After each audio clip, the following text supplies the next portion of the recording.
अजीज़ दोस्तों, बुज़ुर्गों और भाइयों, हमारे यहाँ ना एक बहुत बड़ा जवानों का तबका है जो आहिस्ता आहिस्ता अपनी ज़िंदगी के बहुत सारे मामलात में कमज़ोरियाँ दिखाने लगा है, सुस्ती करने लगे। बहुत सारे लोग हैं जिनकी उम्र 40 के करीब चली गई पर अभी तक उन्हें पता ही नहीं कि मैं एक सहाफ़ी हूँ, एक तालिब इल्म हूँ, और तालिब इल्म हूँ तो दीन का हूँ, साइंस का हूँ, टेक्नोलॉजी का हूँ, क्या हूँ। फैसला नहीं कर पाते सारी ज़िंदगी, तरजीहात का तयन नहीं करते। फिर बाज़ औक़ात बहुत सारे लोगों को हम ये कहते हुए सुनते हैं कि यार पता नहीं, समझ नहीं आती, सारा कुछ है, तबीयत बेचैन क्यों रहती है, हम बेकरार क्यों हैं, परेशान क्यों हैं, कमज़ोरी कहाँ पे है। आहिस्ता आहिस्ता लोगों की ज़ुबानों से ये जुमले भी हमें सुनने को मिलते हैं कि यार क्या मकसद क्या है। याद रखें, जब इंसान अपने वक्त की कदर नहीं करता और जब इंसान किसी मकसद के तहत ज़िंदगी नहीं गुजारता और जब उसे पता ही नहीं होता कि जो मैं कर रहा हूँ वो किस लिए कर रहा हूँ, जो मैं कह रहा हूँ तो मैं कहना क्या चाह रहा हूँ, जो मैं बता रहा हूँ तो मेरा माफ़ी ज़मीर क्या है, जब वो तयन नहीं ना करता फिर वो परेशान रहता है। आप बड़ी मेहरबानी जी, आप मेरी बात पे तवज्जो करें, थोड़ा सा मुझे वक्त दें, मैंने ज़्यादा बात नहीं करनी, 2-4 बातें अर्ज़ करनी है, मौका दें ताकि कर सकूं। तस्वीर को भी कोई मतलब इसको आप सुन्नत मुअक्कदा का दर्जा ना दें, मेहरबानी करें। फ़ोटो बड़ी ज़रूरत के लिए जायज़ है, वरना तो मुत्तकी लोग तो वैसे ही परहेज़ करते हैं, इसको सर पे सवार नहीं करना चाहिए। अल्लाह ताला समझने की तौफीक अता फरमाए। भाई, कुरान मजीद में अल्लाह ताला ने हमारे इस मसले का हल बयान किया है, तवज्जो है मेरे भाइयों की। रब कहता है, अफ़ा हसिबतुम अन्नमा खलक़नाकुम अबसा, क्या तुम ये गुमान करते हो कि हमने तुम्हें बेकार पैदा किया है। हसीनो जमील इंसान बना के, सजा के, सवार के, शऊर दे के, फहम दे के, फरासत दे के, अकल दे के, क्या समझते हो बेकार है सारा कुछ। तेरा दुनिया में आना, तेरी माँ का तकलीफ़ बर्दाश्त करना, तेरे बाप का मेहनत करना, इतने सारी जान जोखों में डाल के आगे बढ़ना, ये बेकार है। अफ़ा हसिबतुम अन्नमा खलक़नाकुम अबसा, क्या तुमने समझ रखा है हमने तुम्हें बेकार पैदा किया है। व अन्नकुम इलैना ला तुरजाऊन, और तुमने क्या समझा है तुमने लौटकर हमारे पास नहीं आना। क़यामत के दिन ना इंसान से उसकी ज़िंदगी के लम्हात के बारे में सवाल होगा। क़यामत के जो सवालात हैं उनमें एक सवाल सही हदीस में मौजूद है, हुजूर ने फरमाया तुमसे पूछा जाएगा उम्र कहाँ गुजारी थी। ये तुमसे पूछा, हमारा ना वक्त ज़ाया हुआ कहवा खानों में, सैर करने वाली गाड़ियों में, हमारा वक्त ज़ाया हुआ फजूल बहसों में, हमारा वक्त ज़ाया हुआ दूसरों पर तवज्जो देने में कि कहाँ से कमा रहा है, कहाँ खा रहा है, ये आजकल फलाना क्या कर रहा है। वक्त का ज़िया और बेशुमार जो सबसे कीमती चीज़ हमसे ज़ाया हुई वो हमारा वक्त है, ज़ाया हो गया। क़यामत में ना ये सवाल होगा, कहाँ गुजार के आ गए ज़िंदगी। अल्लाह ताला ने कुछ नहीं ना जिसको दिया, और अल्लाह ने उसके होश सलामत रखे, वो नॉर्मल है अब नॉर्मल नहीं, होश सलामत है, सोचने समझने की सलाहियत रखता है, तो समझे अल्लाह ने उस पर फजले कबीर फरमाया हुआ है। वक्त का ज़ाया करते हैं, बेशुमार करते हैं। बहकी में हज़रत अब्दुल्लाह इब्न अब्बास रदी अल्लाह तआला अन्हु की मरवियात में हदीस है, अल्लाह के प्यारे महबूब अलैहिस्सलाम फरमाते हैं, दिन जब सुबह तुलू होता है तो दिन ऐलान करता है, दिन ऐलान करता है और कहता है लोगों मैं आज आया हूँ, कोई काम करना है तो कर लो, मैं आज के बाद दोबारा नहीं आऊँगा। कुछ करें ज़िंदगी में, तरजीहात बनाएं, कुछ इरादा करें। और मेरे भाई कुछ तो मकसद बना लें अपना। हम क्या हैं, एक कारकुन ही बन जाएं, और कुछ नहीं कर सकते तो किसी मस्जिद में झाड़ू देना शुरू कर लें। कोई तो काम करें अजीज़, कोई तो काम करें। अब सही बुखारी शरीफ देखिए ना, एक बूढ़ी अम्मा मस्जिद में झाड़ू देती थी, क्या करती थी, नाज़रा कुरान पाक नहीं पढ़ाती थी। मैं मदरसे के तालिब इल्मों से कहा करता हूँ कि सबसे ज़्यादा ताकतवर उस्ताद वो है जो नाजरा पढ़ाता है, वो सबसे बेहतरीन आदमी। क्यों?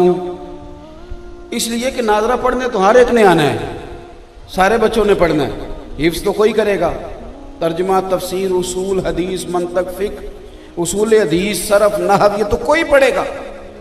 तो नाजरा तो सब ने पढ़ना है। लिहाजा यही मकसद बना लो कि मैंने पढ़ाना है। कुछ तो इरादा करो, गिनो ना कितने शागिर्दों को पढ़ाया, लेकिन ये भी याद रखना सही कितनों को पढ़ाया है, कितनों को पढ़ना आया है। ये बात ज़रूर जहन में रहे। एक औरत मस्जिद में झाड़ू देती थी, मेरे अजीज़ गौर करेंगे, बीमार हो गई। कोई ताल्लुक़ तो बनाया था ना उसने दीन के साथ, कोई उसने मुआशरे के साथ, सोसाइटी की फलाह के साथ कोई रिश्ता तो कायम किया। बीमार हो गई, झाड़ू देती थी मस्जिद में। सहाबा फरमाते हैं नसीब देखो, वो बीमार हुई तो खुद रसूल करीम तीमारदारी करने के लिए तशरीफ़ ले गए।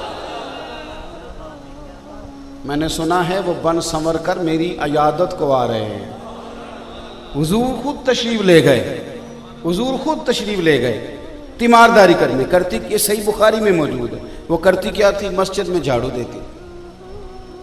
फिर हुजूर ने यह भी फरमाया, वैसे सारे यही वसीयत करते हैं कि मेरा फ़लाँ नेक आदमी से जनाजा पढ़वाना, सारे यही वसीयत करते हैं कि फ़लाँ मुत्तकी से कहना मेरे जनाजे की इमामत करा दे। इस खातून के बारे में करीम ने क्या फरमाया? फरमाया इंतकाल हो गया तो मुझे इतला करना। यानी खुद हुजूर ने फरमाया मुझे बताना। ठंड का वक्त था, रात का मौसम था, सहाबा कहते हैं उसका इंतकाल हुआ।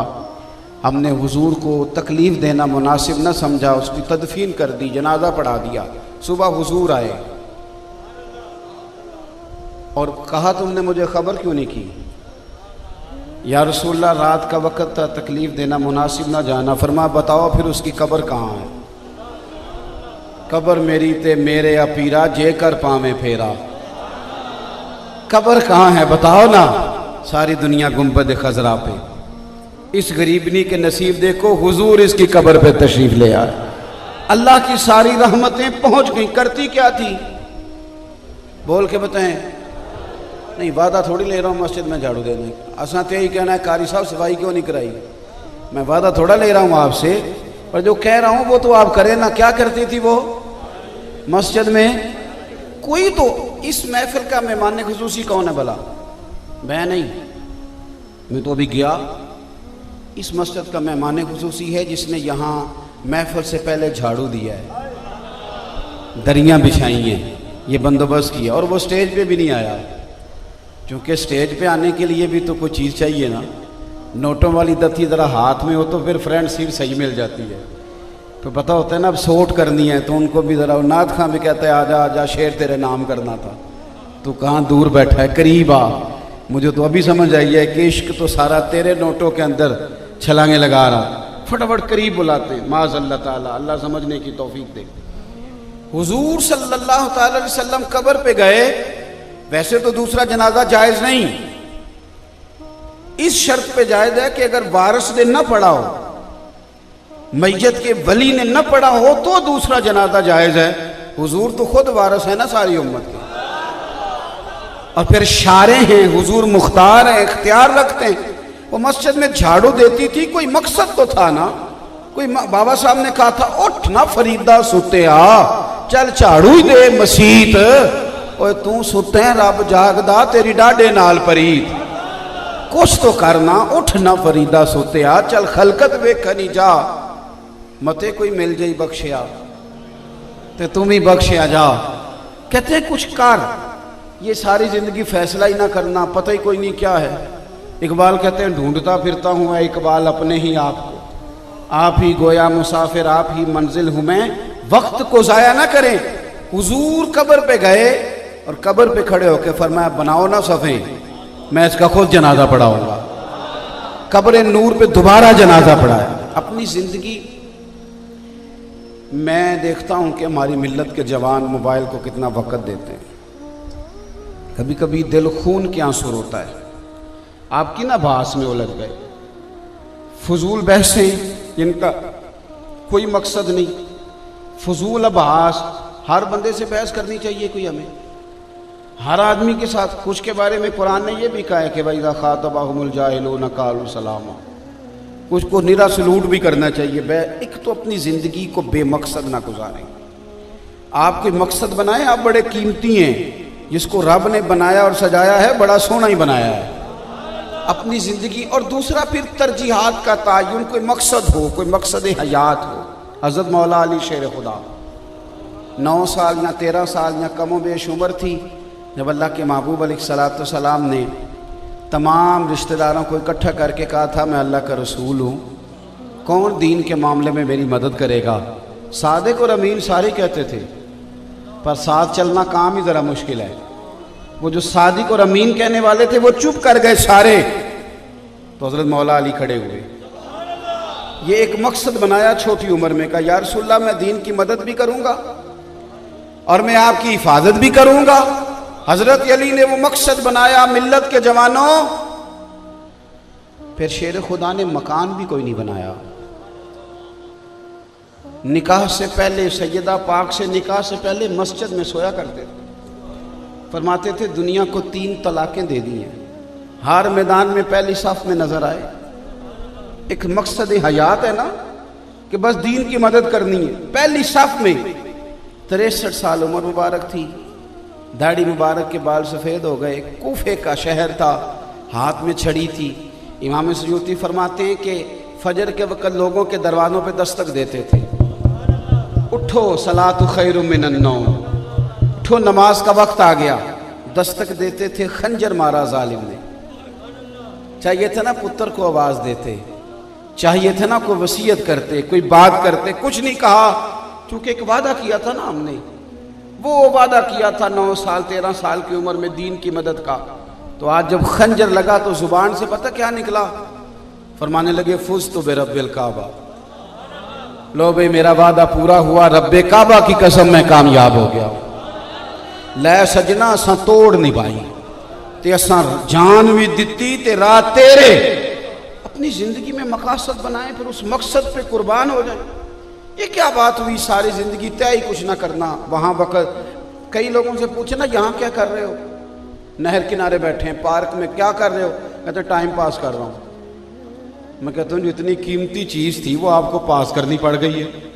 वक़्त तो बड़ा कीमती था। अगर उनसे पूछा जाए कि आज 2 सिपारे तिलावत किए, कहते नहीं। दुरूद शरीफ पढ़ा, नहीं। आपका कुरान पाक ठीक है, आपने तलफ़ुज़ ठीक कर लिए, कहते नहीं। कोई दुआएं आती हैं, नहीं। तो टाइम कैसे पास हो रहा है, तो जो टाइम ज़ाया हो रहा है। मेरे एक दोस्त ने मुझे एक दिन कहा कि पीर साहब मैं बोर हो रहा हूँ, मेरे क्लास फेलो हैं कॉलेज के, तो कहीं चले ना। तो मैंने कहा यार मेरे पास तो बोर होने का टाइम ही नहीं बचा। उसके लिए भी थोड़ा टाइम चाहिए ना, बंदा चलो फारग हो तो बोर हो जाए। तो टाइम ही कोई नहीं तो बोर कब हो, टाइम ही कोई नहीं। अपनी ज़िंदगी में मकासद बनाए। दूसरी बात, तरजीह दें जिन चीज़ों को, फ़राइज़ को, वाजिबात को, हुकूकुल इबाद को। तवज्जो है मेरी बात पर। बद्दू ने आके अर्ज़ किया था या रसूल अल्लाह सल्लल्लाहु अलैहि वसल्लम दीन के बारे में बताएं, बुखारी मुस्लिम है। तो हुजूर ने फरमाया कलमा शहादत,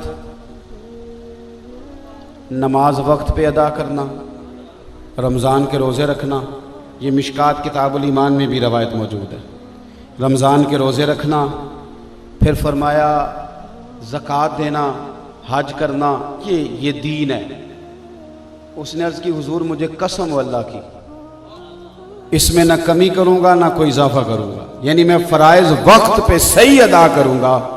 तो रसूल करीम ने पता क्या फरमाया, फरमाया जिसने जन्नती देखना हो वो इसकी ज़ियारत कर ले। हम ना फ़राइज़ को अहमियत ही नहीं देते। मैं दयानतदारी से कहता हूँ इस जलसे से ज़्यादा ज़रूरी आपकी ज़ोर की नमाज थी। बताएं पढ़ के आए हैं ना माशाअल्लाह, इससे वो ज़्यादा ज़रूरी है। जो आप वालिद साहब का ख़त्म दिलाते हैं ना, उससे ज़्यादा ज़रूरी आपकी नमाज है। आप जो महफ़िल कराते हैं ना जी, 15-20 लड़कों की हमने तंजीम बना ली, हम हर महीने महफ़िल कराते हैं, तो ये 15 लोग नमाज भी पढ़ते हैं कि निरी महफ़िल कराते हैं? अगर नमाज नहीं पढ़ते तो इसका मतलब है ये दीन के मिजाज को नहीं समझे। इसलिए कि वो तरजीह है।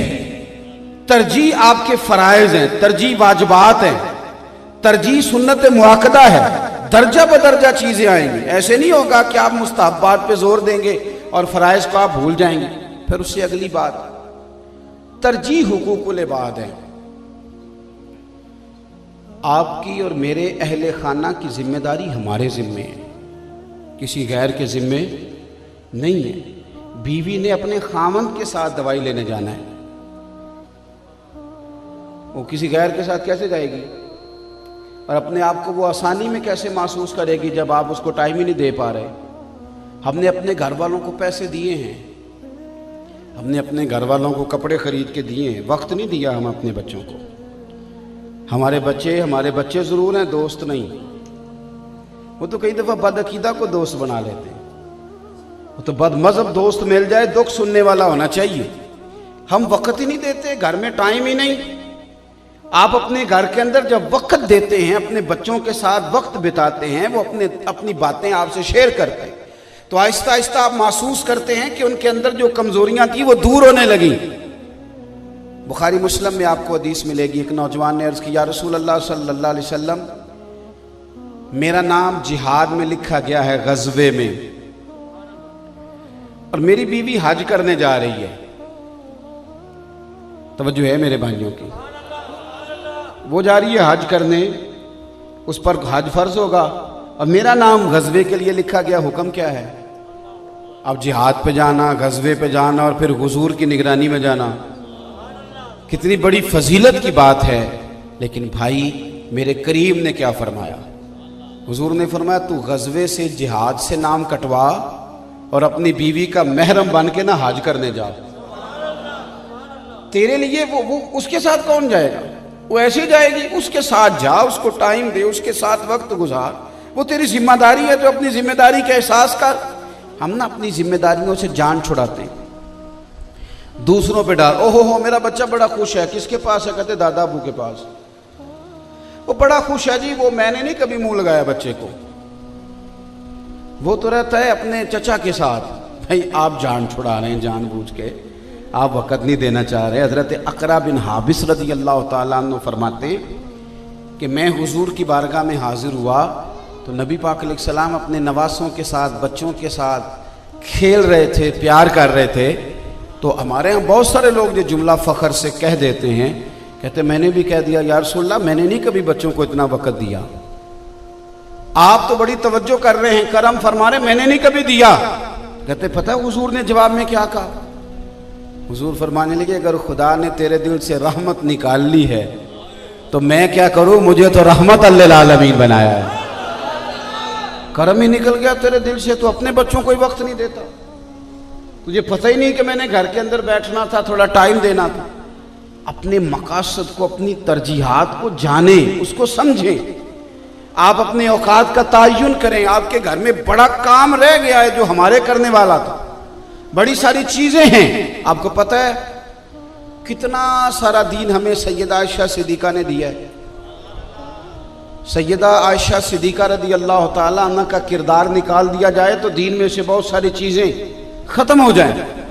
औरतों के मखसूस मसाइल, तरबियत, ड्यूटी हजरत आयशा ने दी। जो ये हजरत आयशा ने लिया कहाँ से?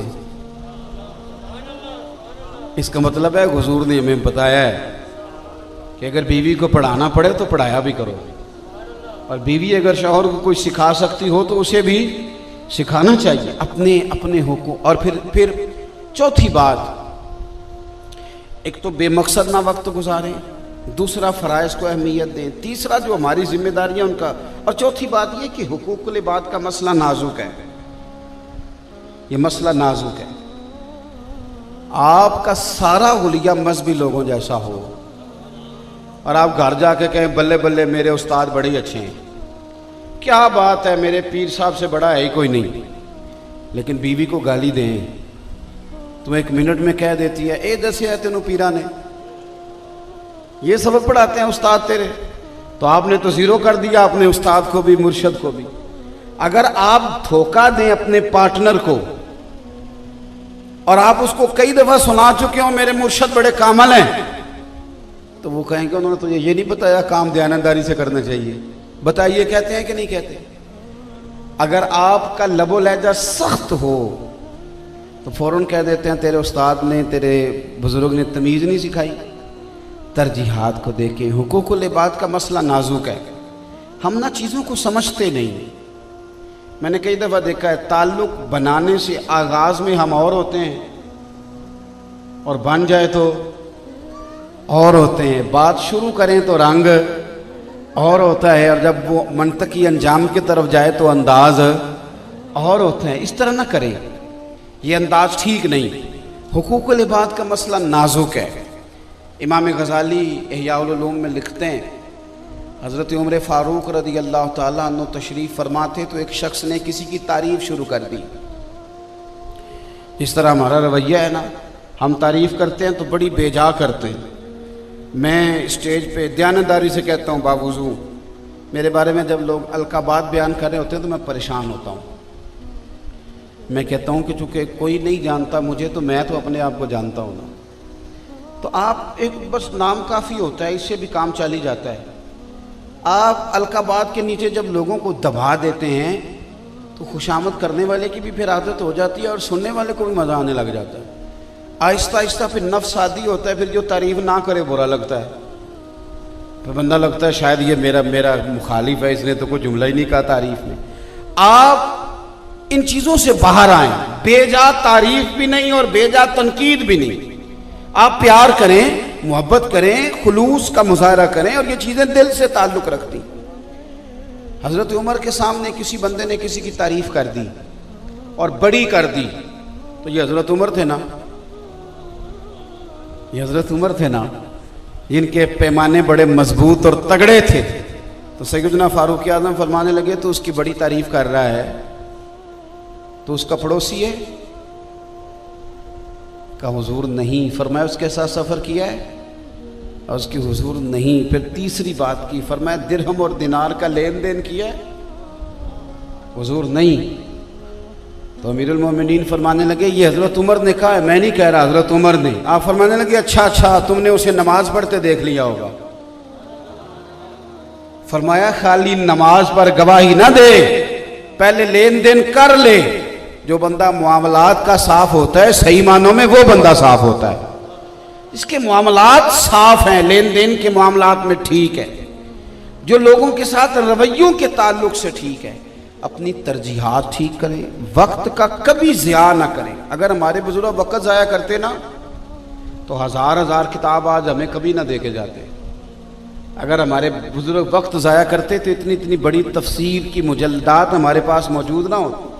मुफ्ती अहमद यार खान साहब नईमी रहमतुल्लाह अलैह 11 जिल्दों में तफसीर है और एक पारे की एक जिल्द है। 8 जिल्दों में शरह हदीस है। बुखारी के गिर्द अरबी में आशिया लिखा था, चलें किसी वजह से छप न सका। और कितनी किताबें। वक्त के इतने पाबंद थे कि जब वो जुमे वाले दिन कहते थे ना अल्हम्दुलिल्लाह स्पीकर में, तो लोग घड़ी ठीक करते थे, कहते थे पूरा 1 बज गया भाई। यहाँ तो मस्जिद में लड़ाई हो रही होती है, वो कहते हैं जनाब 5 मिनट ऊपर हो गए। तो मेरी तरह के साहब सामने बैठे हैं, वो कहते हैं तुसी अल्लाह रसूल की गल भी नहीं सुनते। तो भाई आपको क्या ज़रूरत है, जब आपने मिंबर पे कहा था 2 बजे जुमा होगा तो 2:05 क्यों किए? आपने वादा किया था मैं 2 बजे पढ़ाऊँगा, ऐलान किया था, नाराज़ हो गए। कि करते हैं कि नहीं करते ऐलान? सुबह मुसल्ले पे बैठ कर जिसने कहा कि कल फजर 4:15 पे होगी, उसने 4:16 पे क्यों पढ़ाई? कहा था कितने बजे? यहाँ फिर आप ये ऐलान करें कि 2 बजे आ जाना, मुनासिब वक्त पे जमात करा लेंगे। गुंजाइश देना आप, ताकि बात गुंजाइश में रहे। आपने तय किया पहले, फिर उसके बाद कमजोरी क्यों दिखाई? ये मैं उलमा से नहीं कह रहा, तालिब इल्मों से कह रहा हूँ। उलमा तो अदब की जगह, ये तलबा से गुजारिश कर रहा हूँ जो मेरी तरह के तालिब इल्म है। मुफ्ती साहब अल्हम्दुलिल्लाह कहते थे, लोग घड़ियाँ ठीक करते थे कि जनाब टाइम हो गया टाइम। और हमारा क्या हाल है? मैं एक जगह पे चला गया, उन्होंने लिखा था 6 बजे तकरीब का आगाज़। हमने अपनी आदत नहीं बदली। यहाँ मैंने जिन दोस्तों के पास सबसे पहले पहुँचना था, मैंने उनसे कहा था 2 बजे आ जाऊँगा। तो मैं 2 बजे से 2 मिनट पहले अल्लाह के फजल से आ गया था। ये 2 मिनट कम थे, हालांकि ये मुझे 5 घंटे के लगभग सफ़र करना था। आप तायुन करें, अल्लाह ताला मदद करता है। ऐसा नहीं है कि हर वक्त ऐसा हो जाता है, लेकिन कोशिश करने से काम। तो मैं एक जगह पे चला गया, 6 बजे का टाइम लिखा था। एक निकाह की तकरीब थी, तो मैंने जाके बच्ची वालों को फ़ोन किया जिन्होंने मुझे बुलाया था, तो कहने लगे पीर साहब तुसी आ भी गए हो। मैं क्या मैं वेला जो साकार तुसी बिजी हो और अजे तक नहीं आए। तो वो जब आ गए तो मैंने कहा यार ये ज़रा एक दफ़ा देख लो आपका कोई, ये मैं उल्टा तो नहीं पढ़ता रहा, आपने 9 लिखा हो मैं 6 पढ़ता हूँ, गौर कर लो इस पे। क्या मतलब सारी फैमिली बैठ के कार्ड लिखती है तो सारे झूठ बोलते हैं कि 1 बजे का टाइम लिख दो, बुजुर्ग भी बच्चे भी अल्लाह माशाल्लाह सब। क्यों लिखा अगर 3 बजे बारात को आना? इस जुल्म की वजह क्या थी? मैं उस दीन का मानने वाला हूं जिसकी फजर के वक्त होती है, अगर सूरज निकल आए तो फजर कज़ा हो गई, जोहर के वक्त, असर के वक्त, मगरिब के वक्त, इशा के वक्त। मैं और तू उस दीन के मानने वाले हैं कि जिसका हज 9 ज़िलहज को होता है, ना 8 को ना 10 को, जिसकी ईद 1 शव्वाल को है, ना ये 2 को होगी ना 3 की होगी, किताबम मौकूता। हम तो उस दीन के मानने वाले हैं जिसने सिक्का बंद हर चीज वक्त पे अता फरमाई। तो हम कैसे वक्त अपने हाथों से जाने दें? ये क्या बात हुई जो मर्जी होता रहे हम अपनी मौज में। मुफ्ती अहमद यार खान साहब रहमतुल्लाह अलैह की बात कर रहा था तो असर से 15 मिनट पहले निकला करते थे वो असर की नमाज के लिए, असर से 15 मिनट पहले। तो एक जिम्मेदार था तो मुफ्ती साहब को देख के भैंसों का दूध धोना शुरू करता था। तो गर्मियों में ज़रा धूप खड़ी रहती है असर के वक़्त, तो वो जब गुजरता ना मुफ्ती साहब गुजरते तो कहता पुत्र कट्टा छाड़ दे मझ थले, मुफ्ती साहब लांग गए नहीं। तो वो कहता अब्बा जी अभी तो सूरज खड़ा है। तो कहते पुत्र मैनू सूरज का नहीं पता, मैंने तो मुफ्ती साहब का पता है। इसलिए कि वो अल्लाह के ऐसे वह बंदे हैं जो वक्त का पाबंद है, ख्याल करते, कुछ चीज़ ज़ाया नहीं करने देते। वो देख लो तो वो कहता है घड़ी मंगा के देखी तो वाकई 4:45 हो गए थे, वक्त असर हो गया। भाई कभी भी वक्त, मिल्लत के जवानों हमारी नाकामियों की बड़ी वजह यह है कि तो हमने तयन ही नहीं किया था कि हमने करना क्या है, दूसरा वक्त बड़ा ज़ाया किया, इतना ज़ाया किया इतना, और अभी भी कर रहे हैं। जो अभी तक तंदुरुस्त है ना वो समझ रहा है शायद कभी बीमार नहीं होगा, जो जवान है वो समझ रहा है शायद सारी उम्र ऐसे ही रहना है। 1 हफ्ता लगता है। कल मुझे एक साहब के इंतकाल की खबर मिली तो मैं हैरान ही रह गया। मैंने कहा हुआ क्या? कहने लगे एक फिंसी निकली थी, बाद में लोगों ने कह दिया ये तो कैंसर है। तो पूरे 7 दिन नहीं लगे, 6ठे दिन इंतकाल कर गए। ओ मेरे अजीज़, ओ पईयां दिस दियां नी कबरां जिन्हां ते फुल पे, उधरों कोई नहीं जे आमदा, इधरों लखां गए। ना ज़ाया करें अपने वक्त को, काम करें, ड्यूटी करें। आप जब बिल्कुल समझें कि अब मैं फारिग हो गया हूँ तो झट से जेब से तस्बीह निकालें, झट से मदीने की तरफ मुँह करें। दुरूद व सलाम वो नेमत है कि सवाब भी आता है और जवाब भी आता है।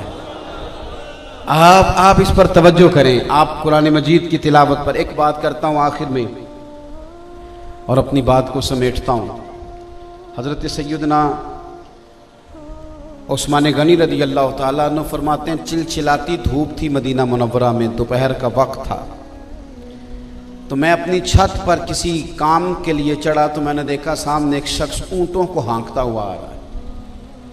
फरमाते मेरे दिल में ख्याल है इतनी धूप में ऊँट चढ़ा रहा, आराम करता। मैं इंतज़ार करता रहा, थोड़ी देर ठहर गया कि करीब आ जाए तो समझाता हूँ। लेकिन जब वो शख्सियत करीब आए तो वो आम आदमी नहीं, वो तो अमीरुल मोमिनीन हज़रत उमर थे। फरमाते हैं मैंने नीचे जाके अर्ज़ की हुजूर बुढ़ापा भी है, कमज़ोरी भी है और हालात भी हैं, तो किसी ग़ुलाम को कह देते। तो आप फरमाने लगे ये माले गनीमत के ऊँट थे, ग़ुलाम की ज़िम्मेदारी तो नहीं, ज़िम्मेदारी तो मेरी है। हमारे बहुत सारे वज़ीर अपने एसी वाले दफ्तर से उठ के बाहर देखते नहीं कि मेरा अमला क्या कर रहा। इदारों की प्रिंसिपल उठकर देखना पसंद ही नहीं करते बाहर क्या हो रहा है। हज़रत दाग जहाँ बैठ गए वहीं बैठ गए। अपने मामलात पर खूब निगरानी करें। ये जो कहते हैं ना मुझे अपनी बच्ची और बच्चे पर बड़ा एतमाद है, मैंने नहीं कभी जाके पूछा किस रास्ते जाते हैं किस रास्ते आते हैं, तो ये लफ्ज़ कहने वाला जुल्म करता है अपनी औलाद पर।